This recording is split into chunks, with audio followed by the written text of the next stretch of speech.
Hazırda işləyirsiniz, amma maaşınızdan razı deyilsiniz.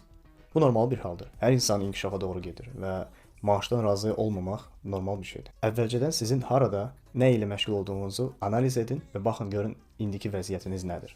Misal üçün, mən proqramçıyam, Bakıda yaşayıram və hər hansı bir şirkətdə çalışıram. Yaşayış keyfiyyətimdən razı deyiləm. Artıq 3 il təcrübəm var, amma yenə də irəliləyiş yoxdur. Maaşım da azdır. Nə edim bu halda?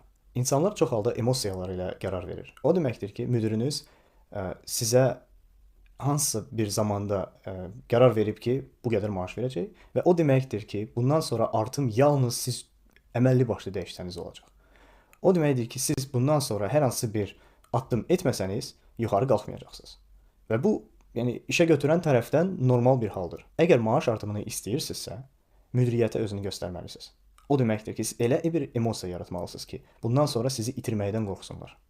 Ətrafınızdakı insanların bəlkə də 90%-nin disiplina ilə arası yoxdur. O deməkdir ki, onlar çox xaotik işləyirlər. Yəni bir gün motivasiya var, iş görürlər. O birisi gün motivasiya yoxdur, işini görmürlər. Və siz onlardan necəsə fərqlənməlisiniz. O deməkdir ki, hər gün özünüzə plan qurun, nələr görəcəksiniz. Hansı işləri görəcəksiniz və həmişə yoxlayın ki, siz gördüyünüz işlər sizin müdiriyyət tərəfdən təsdiqlənir ya yox. Yəni belə edin ki, müdiriyyət istədiyi işləri görəsiniz və hər gün fokuslanıb heç olmasa bir böyük bir taskı bağlayın. Məhz bu yolla insan işdə inkişaf edir və ondan sonra artım alır.